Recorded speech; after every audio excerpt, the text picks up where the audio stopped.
এই ধরনের একজন ইন্টারন্যাশনাল মডেল কি করে এই টোকাই বস্তি টিকটকারের ফাঁদে পড়বে?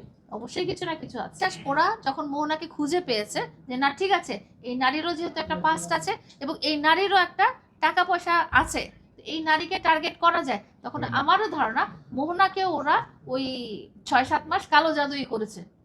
না হলে তো এইভাবে করা সম্ভব না। মোহনা একজন মডেল, আপনারা জানেন কিনা জানি না, সে ইন্টারন্যাশনাল বিউটি প্যাজেন্টে পার্টিসিপেট করার মতো একজন মডেল। হ্যাঁ, সে নেপালে গিয়েছিল গত বছর সে বিউটি কন্টেস্টে। তো বিদেশে কারা বিউটি কন্টেস্টে যায় বাংলাদেশ থেকে?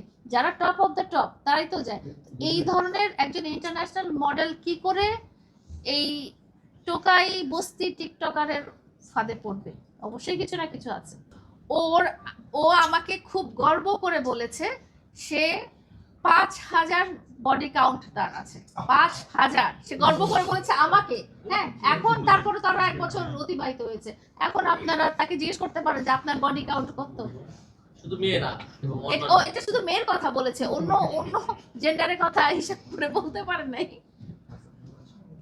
ওর এইডস আছে, শিওর, একদম শিওর। ওর একদম এইডস আছে।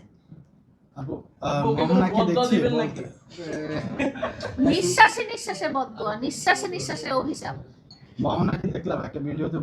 আপনারা একটা জিনিস রিলেট করতে পারবেন, সে আমাকে খুব টর্চার করেছিল আমার বাবা মার এই বাড়িটা তাকে লিখে দেওয়ার জন্য, এবং পরবর্তীতে সে এবং তার ফ্যামিলি এইটা নিয়ে ইভেন কোর্টে বসে বলেছে যে লাইলা কেন বাড়িটা আমাদেরকে লিখে দিল না। এবং লাইলা লিখে দিলে আমরা কি স্টেডিয়ামে বিয়ের প্রোগ্রাম করতাম। হ্যাঁ, সবাইকে দেশবাসীকে দাওয়াত দিয়ে বিয়ের প্রোগ্রাম করতাম। লাইলা লিখে দিল না বাড়িটা। এবং এই যে নারী যার সাথে তার বিয়ে হয়েছে বলছে মোহনা, সেও একটা কথা বলেছে যে তার লাস্ট অফ অল যেটা ছিল যে তাকে 40 লাখ টাকা দিয়ে যমুনা ফিউচার পার্কে একটা দোকান দিয়ে দিতে হবে। ঘটনা কিন্তু মানে শুরুর দিকেও একই রকম থাকে, শেষের দিকেও একই রকম থাকে। শুরুর দিকে অনেক ভালোবাসা দেখায়, জীবন সঙ্গী এই সেই হাবি যাবি, শেষের দিকে যেও কিন্তু বাড়ির জন্য দোকানের জন্য ছেড়ে দেওয়ার অবস্থা হয়।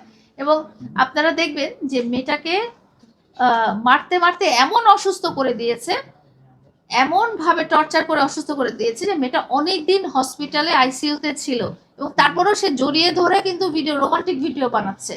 কিন্তু আমি কিন্তু তার চোখ দেখে বুঝতে পারছি যে এই রোমান্টিক ভিডিও সেই রোমান্টিক ভিডিও না, এই রোমান্টিক ভিডিও হচ্ছে আইওয়াস। আমি প্রিন্স মামুনের প্রকাশ্যে জনসম্মুখে শাস্তি চাই, আমি শাস্তি দাবি করি, সর্বোচ্চ শাস্তি যেটাই রায় দেয় মাননীয় আদালত বা দেশের আইন প্রয়োগকারী সংস্থা যেটাই রায় দেয়, আমি চাই সেই রায় যেন সেইটার শাস্তিটা জনসম্মুখে প্রিন্স মামুনকে দেওয়া হয়, যেন তার কোটি কোটি ফ্যান ফলোয়ার বা তাকে দেখে আর কোনো মানুষ, আর কোনো অপরাধী এই ধরনের রিপিটেডলি অপরাধ সংগঠন করতে ভয় পায়।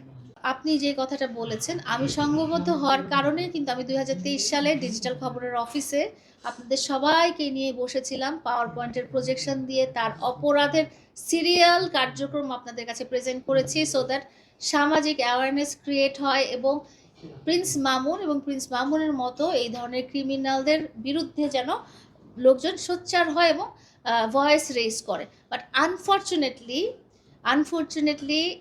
এই জিনিসটা সারা আমি কারো কাছ থেকেই পাইনি, বরং আমি অনেক বাধা পেয়েছি।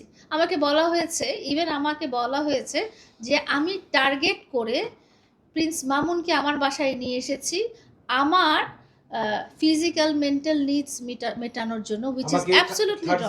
স্ট্যাটাসের একটা মানে অনেক বড় ব্যাকগ্রাউন্ড আমি ব্যাখ্যা দিয়েছি।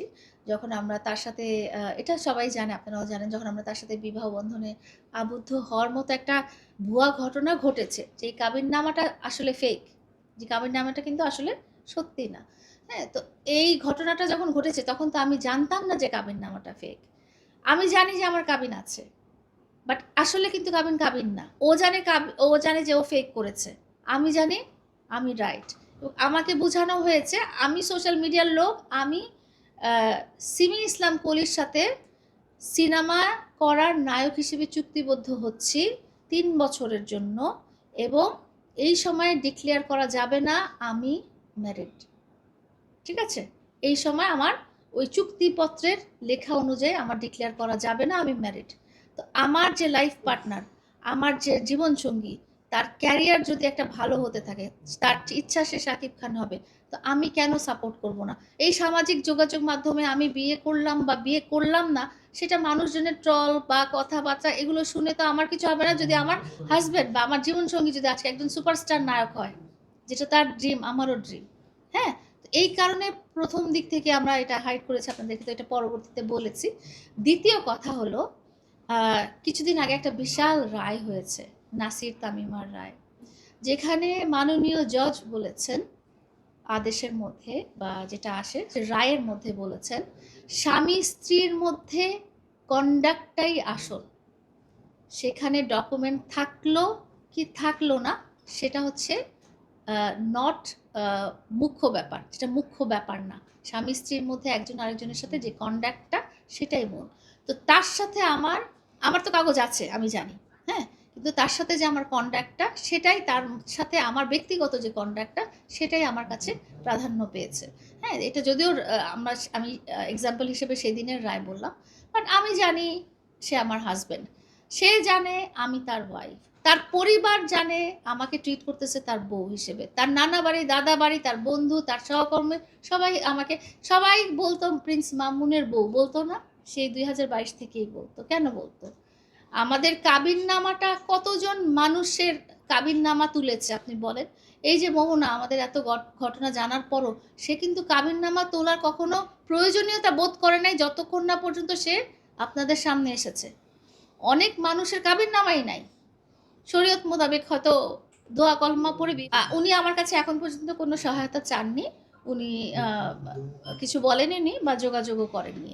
আমার মনে হয় না, কারণ ওনারা তো ওনাদের নিজেদের লয়ার থাকবে, ওনাদের নিজেদের পরিচিত থাকবে, ওনারা তো নিজেরাই সেলফ সাফিসিয়েন্ট, তারা হয়তো যোগাযোগ করার হলে এতদিন হয়তো করেই ফেলতো।